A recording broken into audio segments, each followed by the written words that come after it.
G'day guys, Tom here from Different Drop. With me today, one of the Barossa Valley's most dynamic producers in Woods Crampton. And I'm here with Nicholas Crampton, one half of the Woods Crampton team, obviously the more prominent, bigger half, right, but much more important half. No, thanks very much for joining us, Nick. And guys, these wines, said a few times, but just some of the most exciting wines coming out of the Barossa. Really interesting styles and a bit of a different take on what the Barossa's all about. But I'll let you do the talking. In a nutshell, what's the Woods Crampton story? Look, it was just two guys who wanted to do a very small brand, one wine, to really, I guess, learn more about the detail of winemaking in the region.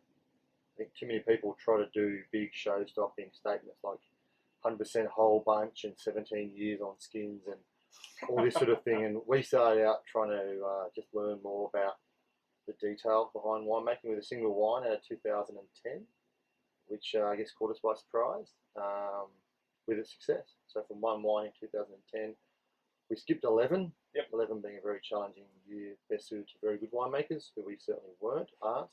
So we went from 10 to 12, lucky enough to have 2 great years, and from one wine in 10 to now 15 wines and 10,000 cases in 15. So, and I mean, the wines are not what you expect from the Barossa. You do obviously have Shiraz or a few different Shiraz, but what really excites us is some of these alternative varieties and takes. You've got over here a Graciano, a Bonvedro. I doubt many people have heard of Bonvedro. Well, I hadn't heard of it. And they don't know it. I can guarantee that no one's heard of it. It's always nice to stump everyone, every journalist, every expert goes, what the hell is that? Obviously, it's a very obscure variety, which would never come to the light of day if it wasn't for modern DNA testing. That said, despite it looking like looking like Carignan, leaves are slightly different. Flavours are very similar, but DNA says it's actually the obscure Portuguese variety Bonvedro.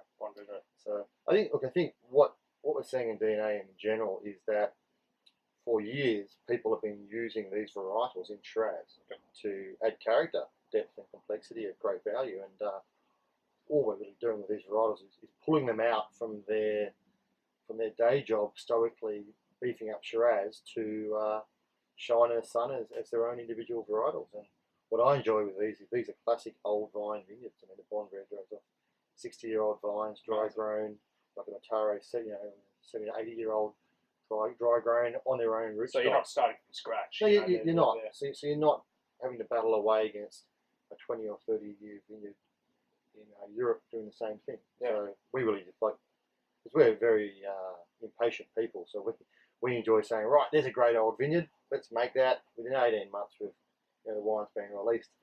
I couldn't handle paying a vineyard and waiting 15 years. I mean, that's for rich people, I think. Too short, right? And I mean, they're getting great raps across the board, mate, on Winefront and these sort of places. James Halliday. These two blends really excite me. So you've got the which one's which here? The Big Show and Pedro, which are, I guess, kind of, what do you call them, sort of Spanish inspired or Iberian inspired? Yeah, they are. I mean, so the Big Show is Aaron Woods from Woods Crampton, his nickname. Now, there's a lot of guys call themselves a Big Show, and most of them are wankers, but he actually pulls it off, I have to say. He is that headstand in the nightclub at 5 a.m. Doing spins. I'm in bed.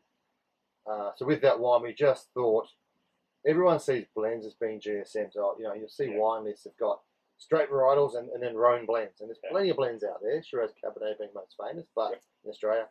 So to us, we thought if we blend these 3 varietals together, we'd get a wine that was really interesting. We thought the Graciano would do what Graciano does, which is be the acid at the back of the wine, and the tightness and the freshness.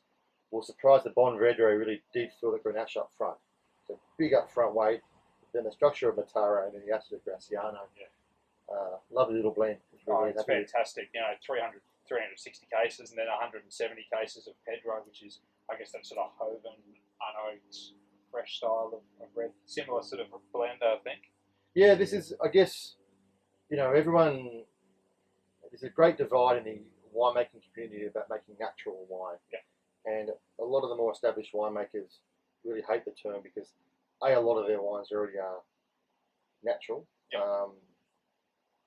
But also many natural winemakers sort of go so far out there and they have so many faults in their wine that they cover up with a bit of a spice. No, I don't want to start a controversy there, but what we tried to do with Pedro was a zero sulfur edition wine. Yeah. So this was the Mike Benny challenge basically. When we first got Bon Pedro, I said, Mike, you love alternatives. What the hell do I do with all this bloody all this Bon Pedro? And he said, do some old vine in bottle, blend some away, and then do some as a natural style. So, and for us and the Sons of Eden guys, they're completely freaking because it was the only fermenter in the whole place with no additions and no sulfur on top.